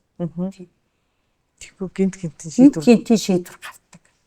Гинт сургууль дотор хурал зарлсан байж захирлын өөр газар тулаад явчихна. Тэгдэг. Тийм гардаг. Тэгэхээр бид нар энэ саналаа хэлдэг аль болохоор одоо манай дүүрэг болохоор манай дүүргийн удирдлагууд болохоор яг биднэрт одоо уулзаж хүлээж авахтаа юу гэсэн бэ гэхээр ерөөсөө хагас бүтэн сайнд амраан шүү. Би ч гэсэн ийм л зорилго тавьдаг. Хагас бүтэн сайнд багш нараа амрая л гэсэн зорилго тавьдаг. Тэгэхэд бол бас хагас бүтэн сайнд үйл ажиллагаанууд явагдаад иддэг шүү. Тэр сургуулиас биш. Тийм байна. Ямнаас ч биш, нийслэлээс ч биш. Тэгэл өөрөөнөд ер нь л явагдах талтай байдаг. Тэгэхээр одоо хурал залцсан байж л хурлагдаад та өөр тийш явчлаа шүү дээ. Тэнгүүд нөгөө хурлаа дахиад хизээ зарлах вэ гэдэг асуудал гарч ирнэ гэсэн үг шүү дээ. Ер нь гэхдээ та ингээд олон жил 10 хэдэн жил захирал хийгээ явчихж байгаа учраас бас нэг юм туршлага байгаа шүү дээ. За нэг ер нь энэ харьцаа энэ үйлрэл нэг ингээд явах, тэр үйлрэл тэгээд байх ч гэдэг юм уу. Тэдрийгээ ер нь яаж зохион байгуулах вэ? Ер нь бол ингэдэг миний зүгээс бол хүн өөр штэ. Зарим хүн ингээд их хурал хийж ээж ажил нь сайн байж магадгүй тий. Одоо ажил нь гэтэл би бол ингээд за багш нарын зөвлөгөөний хурал хийдэг. Яг хичээл орохоос өмнө. За тэгээд багш нарын зөвлөгөөний хурал хийн. За тэр 1-р ангийн эцгийг хийн, нээлттэй албаны өдөрлөг том хийн, хавар хийн гэд ингээд айл болохоор би манад хурал хийх ер нь бол одоо яг энэ хотын сургуулиуд 7:20 тавж байгаа чинь өглөө ирсэн багш нараа би өдөр дутах уу? Орой дутах уу? Тэгэхээр яг ингээд хурал хийх цаг хомс. Тийм учраас би бол ерөөсөө л багш нартайгаа тохирцсон. За одоо ингээд танхимаар хурал хийх боломж бага учраас яах вэ гэхээр би яг одоо ингээд албан ёсны манайх нөгөө хуудас байгаа шүү дээ. Дотоодын групп.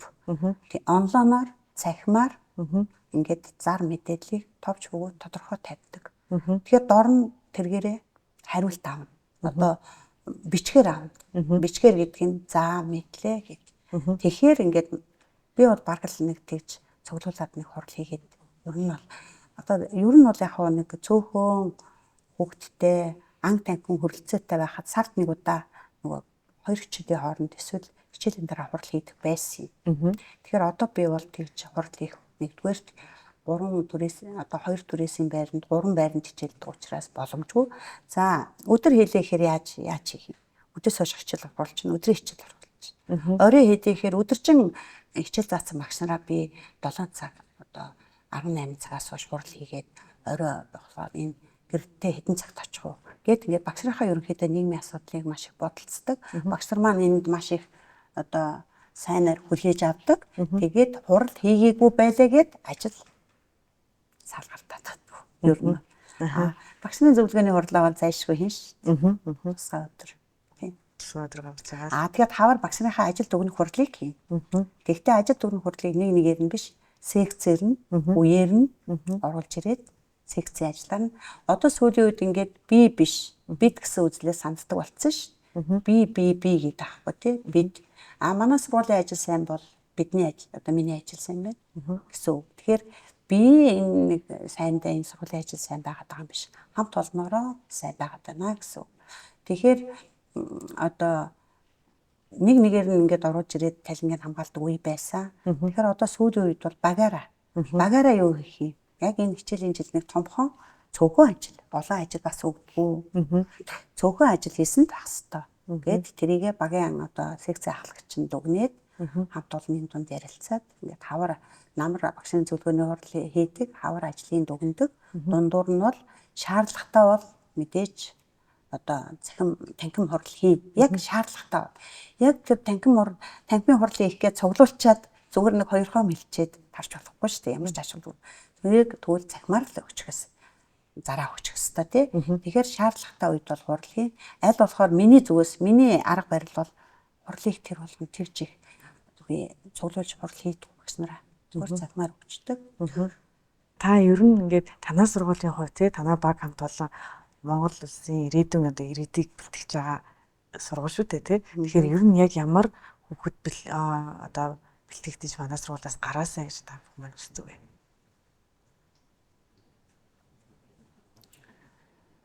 За ер нь бол манайх болохоор яадгийн нөгөө нэг айл олон жилийн өмнөөс математик англи хэлний гүнзгийрүүлсэн сургалтыг явуулдаг. Нүүр их туршлагатай олон ийм чадвартай багш нар байгаа. За тэгээд Монгол улсын ерөнхийлөгч хүүхдүүдэд ийм тэтгэлэг гаргасан шүү дээ. Ямар тэтгэлэг гаргасан бэ гэхээр одоо 330 сумч байдаг юм уу хэдэн аймаг байдгийг ингээ багууд байгаа шүү дээ. Баг бүрээс одоо эсвэлтийн ерөнхий шалгалтаараа хамгийн өндөр оноо авсан хүмүүсийг ерөнхийлөгч тэтгэлэг өгөөд гадаадд сургадаг байна. Тэгэхээр манай сургуулиас болохоор 21, 22, 23 онд ингээд манай сургууль чинь хаан уул дүүргийн 2, 3, 20 дугаар хороог хамран сургадаг байхгүй юу. Тэгэхээр манай сургуулиас одоо жишээ нь энэ хороодын хамгийн өндөр оноо авсан. Энэ хороодоос тэр сургуультай яг өөрийнхөө сургууль сурах хэрэгтэй хамран сурах. Тэгээд өндөр онаас хүүхд ерөнхийлөгчөд тэтгэдэгч явдаг. Манайхаас 5 хүүхд хийдсэн. Одоо 2 нь явчихад байгаа. Тэгээд тэтгэлээд тэнцчээд 1 жил энтэй бэлтгэл хийдэг байхгүй юу? Тэгээд амьдралын ямар нэгэн шалтгаанаас болоод одоо 2 хүүхд нь яваагүй 3 хүүхд нь явцсан байгаа. Тийм. Тэгээд юу нөгөө гүнзгийрүүлсэн сургалт нь одоо төрөлцсөн сургалт болсон байгаа. Тэгэхээр төрөлцсөн сургалт гэдэг нь манайх 6-аас 9 дугаар ангид англи хэл математикийн төрөлцсөн сургалтыг явуулдаг. За одоо энэ 20 цэрээс өмнө бүгд нэрмд хятад ард улсын 3 багш ирээд хятад хэлийг одоо 3 жил заасан. За бас энэ жил бол Кайкагийн мэрэгчлэн англи юу солонгос хэлийг зааж байна. Ингээд бас хүүхдүүддээ одоо ер нь бол орчин үед бас хүүхдүүд хэлний мэдлэг чухал болчиход байгаа шүү дээ. Тэгэхээр манай хүүхдүүд яадаг вэ гэхээр яг хуу сургуультай төрөлцсөн сургалтандаа явна. 10, 11, 12 дугаар анги. За 10 дугаар ангид орохдоо маш сайн одоо мэрэгчлээ сонгоод өөрийнхөө одоо хичээлийг сонгодог. Би 12 дугаар анги төгсөөд ямар хичээлээр яг өгөх вэ гэдгээ 9 дугаар анги төгсөөд 10 дугаар анги ороод яг 9 сарын 1-ээс өмнө сонгоно шүү дээ. Тэгэхээр тэр сонгох хичээлээр 3 жил хүүхдүүд сонгосон хичээлээрээ явчаад гэсэн үг. Одоо жишээ нь ангаахын дээдэд орноогүй, ангаахын их сургуульд орноогүй хим, биолог, англи хэл. За тэгээ монгол хэл бичгийн шалгалтыг бүх хүүхдүүд өгдөг болсон шүү дээ. Би нөгөө монгол хэлний багш мэрэгчлээ болохоор энийг бол их зөв зөвтэй гэж бодоод байгаа. Хүн одоо монгол хүн юм чинь өөрийнхөө үндсэн монгол хэлээ одоо монгол бичгээ тий одоо маш сайн сурах ёстой гэд одоо манай дээд байгууллагаас ингээд бүх хүүхдээс та монгол хэлний шалгалтандаа тэнцсэн байх ёстой. Дараагийн шалгалтанд орохын тулд гэж байгаа шүү дээ. Гэхдээ энийг бас уян хатан болгоод хүүхд нөгөө 12 дугаар ангидаа монгол бичгийн шалгалт нэг удаа өгөхөөр нөгөө хавар тэнцэхгүй бол сургуульд орохгүй байна шүү дээ. Тэгэхээр энийг одоо уян хатан болгоод инжилээс эхлээд 10, 11 дугаар ангидаа нөгөө монгол хэл бичгийн нөгөө нэг суурь шалгалтаа өгч болно гэгээд манайхаас энэ жил 10 бүх сургуулиудаас 10, 11, 12 дугаар анги 10, 11 дугаар ангийн хүүхдүүд өгөөд амар 3 жилийн өмнө нэг юм ач давчлаа гэсэн. Би нөгөө нэг монгол хэл бичгийн шалгалтаа өгцөө. Тэгэхээр чи монгол хэл бичгийн шалгалтандаараа заавал хүүхд нөгөө 400-аас дээш оноо авч тэнцэх ёстой шүү дээ. Тэгэхээр бас их хэлний мэдлэгийг чухал тавиад байгаад нь би бас дуртай байгаа, баяртай байгаа. Тийм зөв гэж үзэж байгаа. Тийм. Тэгээд манай хүүхдүүд болохоор одоо нэлээд олон хүүхдүүд нөгөө одоо эцэг эхийн ч хүүхдүүдтэй анхаардаг болж, гадуур сургуулийн төв их болж, сургуулийн ч одоо тэр хэлний болон математикийн сургалтууд явагдаж байна. Тэгэхээр хүүхдүүд манайхаас энэ жил одоо 8 хүүхэд гадаадын тэтгэлгийг тэнцсэн энэ улс орнууд руу ингээд явах гээд эсэлтийн өргөн шалгалтууд тэд нэр өгөхгүй. Тэгэхээр шууд ингээд нөгөө гадаадынхаа ихтэй сургуульд тэтгэлгээ аваад юмаа бүрдүүлээд ингээд явхаар гэж бэлтэж байгаа. Тэгэхээр ерөнхийдөө бол одоо сургуулийн бүтээгдэхүүн 12 дугаар анги төгсөгчдийн үр дүн байх ёстой шүү дээ. 12 дугаар ангийн төгсөгчд маань ер нь манай сургуулийн сурагчид энэ Монголын нэр хүнд бүхий ихтэй сургуульд ороод эсвэл одоо өөрсдийнхөө сонирхлоор ингээд гадаадын ихтэй сургуульд тэтгэлгээ. Энд нь баяртай байгаа. Ер нь нөгөө академик боловсролоос гадна хувь хүний хөгжил талаас нь та хэд маань юун дээр илүү их гол анхаарч байгаа юм? Хүүхдүүдийнхаа юу? Бид нар хүүхдүүдтэй одоо ер нь тэрийг их нэг номер тавиад байгаа шүү дээ. Хувь хүний хөгжил чухлаа гэдэг. Тэгээд 10 дугаар ангидаа орсон 10 дугаар 10, 11, 12 дугаар ангийнхаа хүүхдүүдэд хувь хүний хөгжлөөр ингээд лекц тавьдаг хүмүүс олон байна шүү дээ. Тэр хүмүүсээ бид нар жилд нэг ангид одоо 10 дугаар ангид 2 удаа тий 2 удаа ерөнхийд ингээд 2 удаа ингээд лекц тавьдаг. Тэгээд хүүхдүүд тэр тал руугаа бас хувь хүний хөгжил чухал тий амьдрах ухаан чухал гэдгийг л хүүхдүүдэд ойлгоод байгаа. Зөвхөн хүүхэд академик боловсрал тийм ээ. Одоо нөгөө сүүлийн үед чинь A B C D гэдэг ингээд хүүхдүүдийн үнэлгээ болоод үнэлгээний систем өөрчлөгдөж төвшингээр нь үнэлж байгаа 8 төвшингээр. Тэгэхээр ерөнхийдөө бол хувь хүний төлөвшил амьдрах ухаан руу одоо амьдрах ухаантай хүүхэд тий цаашид одоо зөвл амьдрах хүүхдийг одоо бид нар төрөлхөл чухал гэж боддог. Гэхдээ одоо нэгэнд одоо тусгай хөтөлбөр байгаа чинь хүүхдүүд одоо хөтөлбөрт байгаа програмаа бас эзэмших нь чухал тийм ээ. Жишээ нь 9 дугаар анги төгсөж байгаа хүүхдүүдийг нөгөө дээр үед улаан шугам татаад ингээд жагсаагаад дүнгээр нь жагсаадаг байсан шүү дээ. Бүр ингээд ил тавиал одоо тэр чинь ер нь олон жилийн өмнөөс болцсон шүү дээ. Тэгэхээр яах вэ гэхээр яг хүүхдтэйгээ л багш сайн ажиллана. Үнэндээ хүүхдтэй ойлгуулна, эцэгтэй бол манай сургуулийн үед хүүхдтэй эцэгтэй маш сайн ойлгуулдаг. Үнэндээ ингээд 10 дугаар ангид ороод явах юм уу? Хүүхдийг орно гэвэл бид нар хорж болохгүй шүү дээ. Чи одоо тийм байна. Тэгэхээр манайх гол нь ерөнхийдөө төлөвшлийн их хараад байгаа. Төлөвшөж эхний ээлжинд төлөвшөж сурсан тийм ээ. Одоо өөрийн хувь хүний хөгжил таллуугаа хөгжсөн хүүхэд илүү сайн сураад байгаа л гэж ер нь ойлгоод байгаа. Тэгээд 9 дугаар ангид орохдоо нөгөө багш нь анги өдөрцөн багш нь эцэгтэй айл хэзээний уулзсан хүүхд айл хэзээний эсвэл би одоо ингээд 10 дугаар ангидаа суралцъя. Эсвэл цаашид би одоо мэрэгжил сургалт үйлдвэрлэлийн төвд орё. Мэрэгжил сургалт үйлдвэрлэлийн төвд ямар юм бэ гэдгийг хүүхдүүдээс сайн ойлгуулж өгөх л дээ манай. Мэрэгжил сургалт үйлдвэрлэлийн төв чинь сайхан мэрэгжилтэй болчихно. Тодорхой хэмжээний тэтгэлэг аавна. Тэгэнгүүт яг одоо энэ 3 жилийн дараа 12 дугаар ангийн ерөнхий боловсролын аттестат гэрчлэгээ гартаа авна. Тэгэхээр энийг сайн ойлгуултгий. Тэгэхээр манай зарим хүүхдүүд болохоор за бас ингэж яг ингэж би бол 10 дугаар ангийнхаа одоо суурь боловсролын стандартаа бүрэн эзэмшсэн байна. Одоо хойш би бас бүрэн дунд боловсролын стандарт өөр шүү дээ Энийг бол би мессүлтээр эзэмшчихье гэдэг. Энэ байдлаар явдаг. Түүнээс хүүхдүүдэд тэгэл чи сохстой гэсэн тийм англиар ялгаа тоглоод байгаа.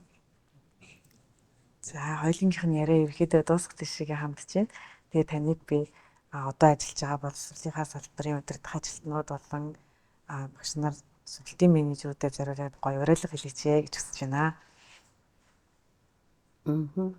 За тэгээд ер нь бол одоо сүүлийн үед энэ боловсролын салбар маш сайн болж байгаа гэж би бас захирлаа. Олон жил би бас боловсролд ажилласан. Хүмүүс боловсролыг бас ингээл одоо гадуур олон нийт сошиалаар сургууль бүрийг одоо ингээл болохгүй гэдэг тийм биш. Сүүлийн үед энэ боловсролын яам, боловсролын ерөнхий газар сүүлийн үеийн бас сайдууд маань цогцлмаа сайдаас эхлээд одоо ингээд инкам болон сайд, манай сайдууд, сүүлийн сайдууд ингээд сургуулаа одоо нөгөө төхөн хангалтын зарлагыг одоо нэлээд ихээр өгдөг болсон. Энгээрээ ингээд сургуулиуд маань сургалтын орчноо сайжруулах, цахим сургалтыг хөгжүүлэх, чирээ сандлаа авах гэд энэ бүх орчныг одоо сайхан хөгжүүлж өгч байна. Тэгэхээр энэ байдлыг бол би угаасаа ингээд энийг бол бид нар ингээд багш нар удирдлагууд цаашгаа эцэг их асран хамгаалагч олон нийтэд ингэж түгээж өгчөөж энэ бас нэр хүнд одоо сайж авах манайх бол энэ талдаа нөгөө эцэгүүдтэй ингээд түгээчдэг болохоор ойлголт өндөр. Тэгэхээр ингээд юм л болгон боловсрал болохгүй байх, багш болохгүй байх, багш цалингаа олж байгаа гэж болохгүй ш. Манай багш нар бол ер нь бол нийт багш нар нэг зэрэг цалин голоод байгаа юм байхгүй шүү дээ тий. Ер нь бол нэмэх шаардлагатай л гэж үзэж байгаа. Тийм учраас ингээд одоо цаг наргуу боловсролын төлөө тийм ээ. Одоо энэ мянган хүүхдүүдийг цаг наргуу одоо сурах гад тий одоо хичээн зүтгэж байгаа. Нийт одоо багш нартай сургалтын менежер, нийгмийн ажилтан, сэтгэл зүйч. За тэгээд одоо зорилго, ажил, үүрэг нэгт нийт захирлуудтай одоо ажилтны амжилт, амьдралд нь сайн сайхан бүхнийг хүсье өрөөё. Бид нар Монголын боловсролын төлөө хамтдаа байж эхийг хичээж хийж байгаа шүү. Та нар минь мундаг шүү гэж хэлье. Баярлалаа. Танд бас хамгийн сайн сайхан бүхнийг хүсье. Тэгээд олон шавнар нь маш сайхан хөгжиж Монголынхаа ирээдүйг гэрэлтүүлэх болтугай гэж ярая. Баярлалаа. Баярлалаа. За та ер нь өөр ярих гэж бодож исэн юм байна уу? Яриж чадахгүй үлдсэн? Чадахгүй үлдсэн юм уу? Ингээд ааштай нөгөө одоо манай улс чинь энэ яг энэ уран зохиол зүгээр энэ ном уншихад анхаарат байгаа. Уран зохиол гэдэг чинь ном уншихтай хамаатай шүү дээ. Юу гэж анхаарат байгаа вэ гэхээр одоо талбай дээр жил болгон гоё ингээд шинэ номын үзэсгэлэн болдог шүү. Тэрийг хүмүүс маш их сонирхож байна. Тэгэхээр бид нар цаанаас нэг хөшүүрэг болгоод цаанаас нэг одоо ажлын төлөвлөгөөнд оруулаад цаанаасаа энэ бодлого зорилттой оруулчвал хүмүүс бол ном унших дуртай.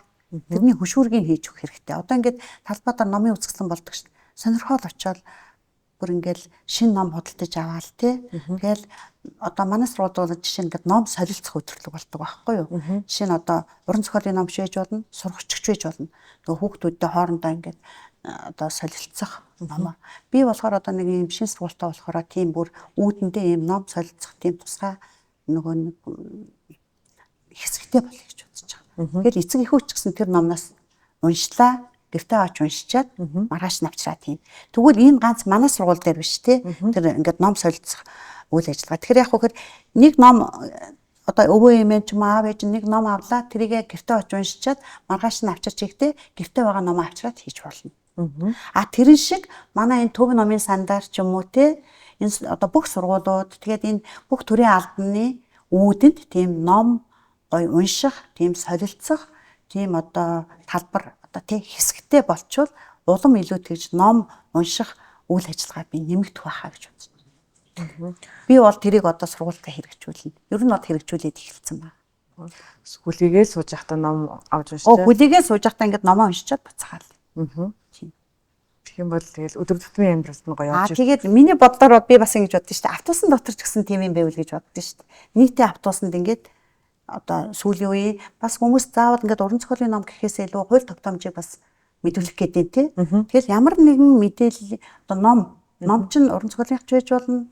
Янз бүрийн шинжлэх ухааны академик мэдлэг олгосон ном ч байж болно шүү дээ. Тэгэхээр ингээд хөөрхөн юм гараа авлага юм уу юм ном байдаг бол уншаад тэр хүн авч явахгүй ингээд буцаагаад хийдэг. Тийм л да. Автобусанд ч одоо ингээд такси гэдэг шүү дээ. Тэр таксинд ч тэгээд сургуульд ч цэцэрлэгт ч хаана л одоо хүмүүс хүлээж тэг одоо хүмүүс зорчдгийн тий үйлчлүүлдгийн тэр үйлчлэгээний бүх газар тэг тийм номын тийм сайхан талбартай хэсэгтэй бодвол нэг ном авч уншичаад одоо 30 минут ч гэсэн уншичаад буцаагаад ирэхэд тэр хүн бас баг зэрэг юм ядаж энэ одоо номыг энэ хүн зохиосон юм тий одоо сүрэнжугаан зохиосон багш найр гэлээ. Нэрээ энэ багшийг айгүй магтсан биш. Нэрээ багш нар чинь ганц хичээл заадгүй айгүй болон шинжлэх ухааны мэдлэгтэй байдаг юм биш тий. Гэт ингээд тэр номны багш найргийн хэсгээс нэг хэдэн мөрж ээжилжүүл тэр хүмүүс одоо нэг багш руу нэг өөр асуудал ирээд тах нь баг л болно доо. Ер нь бол тий. Тийм жишээ нь одоо тэр багш найргал дээр ингэж байдаг шүү дээ. Багштай алган дээр од тавьдаг шидтэн, багштай амьдрал оч харуулдаг хүчтэн, ус мөрнийг далаад нүдээд байрандаа үлддэг уулс юм та. Тус бүтээж дайныг тэтгээд хариу нэгтгүй өглөгч юм та. Энийг уншсан эцэг их юм уу? Ямар нэгэн хүн нэр багш авах юм биш үү гэж ойлгож шүү дээ. Тэгэхээр л хаасайгүй хүмүүсийн зорчих бүх газар нь мэдээлэл одоо ном унших тийм унших мэдээлэл байвал зүгээр юм а гэж би дотроо боддог дандаа бодож явдаг. Энийг одоо манайх шинэ өргөтгөлтөө болох гэж байгаа. Тэгэнгүүт би шууд хэрэгжүүлнэ л гэж бодож байгаа тийм. Гоё юм. Гоё санаа. Нөгөө олон жилийн өмнөөс энэ хаягжилтыг өөрчлөөд байсан. Тийм. Хаяг болохоор ихэнх нь манайх ямар гадаад орн биш англиар байгаа шүү дээ. Би бол тэрнтэй бас л санаа зөрдөг. Тэгээд одоо нөгөө хосолж байгаа учраас Кирилл үндэсний монгол бичгээрээ бүх хаягуудыг нэг номерт хийх байлгуудээ хийж байгаа. Ер нь төрийн байгууллагууд бол хийцэн байгаа. Тэгэхээр одоо энэ хувийн компани бүхэл байгууллагууд бол нэгдүгээр хаягнаас эхлэх хэрэгтэй. За хоёрдугаарт ингээл бүхэл хаягжилт монгол бичгээр баймаар байна. Бид нар ингээд өөр Монголд очиход бүгд л байдаг мөртлөө харин манад ингээд баг байгаад байдаг штэ. За түүнээс гадна одоо ингээд төрийн албаны тушаал биш штэ. Тушаалыг одоо кириллээр хажууд нь монгол бичгээр ингэж гаргаж штэ. За энэ нь бол төрийн албандаа хэрэглэгдэж байна. Тэгэхээр бас л одоо ингээд автобус, нийтийн тээвэр, олноороо үйлчлүүлдэг ингээд бүх энэ үйлчлэгээний газруудад тэр нөгөө ингээд хаягнууд нэтгээ одоо би монгол бичгээр хийчихээсэй л гэж бодож байна. Бүх хаягнууд ингээд монгол бичгээр хүн тэртээ тэргүй хараад таад ингээд хэцүү биш монгол бичээр. Ингээд тэр хаягийг чинь хараад авал харсаар агаад залахгүй уншаа сурч. Тийм учраас ингээд одоо бүх хаягуудыг монгол бичгээр ингэж хийгээсэй гэж бодож байна. За тэгээд өөр юу байдгийг одоо ингээд утсан дээр нөгөө монгол бичгийн аппликейшн татаад бүх хүмүүс одоо ингээд PS хаягаа өөрийнхөө нэрийг ядаж монгол бичгээр ингэж болгоод одоо тэр олон нийтийн хэрэгслээр бичиж байгаа юм одоо бас хүмүүс бичээд эхлээд нь шүү дээ. Сар шинийн ментургээ сайн сайхныг хүсийгээд ингээд бүх хүмүүс ингээд монгол бичгээр ингээд хэрэглээгийн тэртээ төрийн албан шаардаад ирэхээр би бол ингээд сурах байх гэж бодож байна. Гэхдээ хүн одоо бусад хүмүүс яаж сурах вэ гэхээр энэ орчин нөхцлөөс л харна. Энэ хаягнаас харна. Тэгээд одоо дэлгүүрт ч гэсэн одоо би ингээд талах малах гэдэг ингээд энэ шимт хичээлтэй бүхэл үрийн гурил гэж шүү дээ. Энийг ингээд монголоор одоо энэ бүтээгдэхүүнүүдийн хаяг шошхыг монгол бичгээр биччихмээр байна. Тэгээд дэвэл ингэж орчин бүрдүүлжээж монгол бичгийн орчин бүрдүүлэхээр хүн хүссэн үсээгүй өөрөө ирэхгүй тааж унсараагаал ер нь бол сурнаа. Тааж ч уншин, заалгаж ч уншин.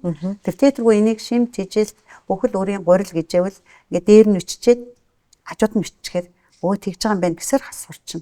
Ер нь бол тэгж орчин бүрдүүлэх хэрэгтэй л гэж бодож байна.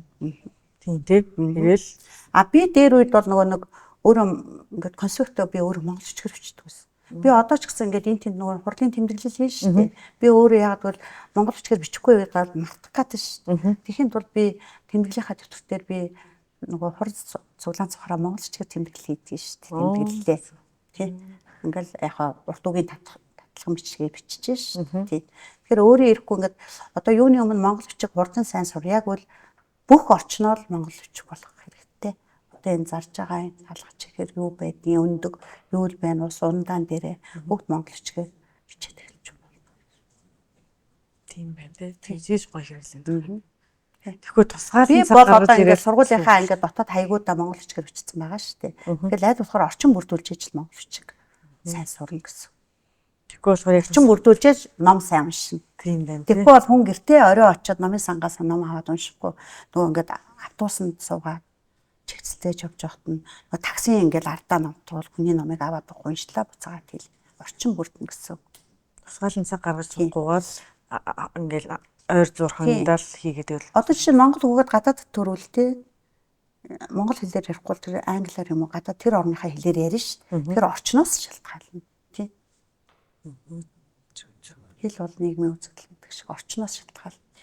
Тэгэхээр монгол бичгээ одоо орчин бүрдүүлэхэд одоо маш сайн анхаарал хэрэгтэй байна тий. Хариуцж байгаа байгууллагууд нь. Жишээ нь би ихтэй хос сургуулаа хариуцаж явчихна л да. Тийм байх. Манай захирлууд ер нь бол монгол бичгээр орчин бүрдүүлээд эхэлсэн байгаа. Ер нь бол сургуулийн захирлууд маш сайн ажилладаг шүү дээ. За баярлалаа. Энэ тэгээд энэ танд манай нөө найз манай подкастыг үзэж байгаад ерөөхдөө зочиндоо бас гар хавсан гаргаад байна. Тэрний оронд ингээд найзынхаа хийж байгаа гурилыг өгч болно шүү гэдгийгсэн. Тэгээд энэ болохоор Япон технологиор Монгол хөрсөн дургасан буудаагаар хийсэн. Япон технологиор хийж байгаа юм бүхэл өрийн гурил юм байлээ. Тэгэхээр энэ мэн өөрөө бас гол онцлог нь гараар тэрэмддэг. Учираас одоо шимт хичээлүүд нь алдагдаагүй гэдэг юм. За баярлалаа. Энийг томдож байгаа юм тэгээд танилцуулж байгаа юм. За баярлалаа. Одоо жишээ нь энд ингээ бичсэн бахаар энд ингээ монгол бичгээр бичсэн бол гоё тий гэх. Тийм байна тий. Эхнээсээ ингээ бичсэн гоё. За баярлалаа. Баярлалаа. Хүрэлцээрсэн баярлалаа. Баярлалаа.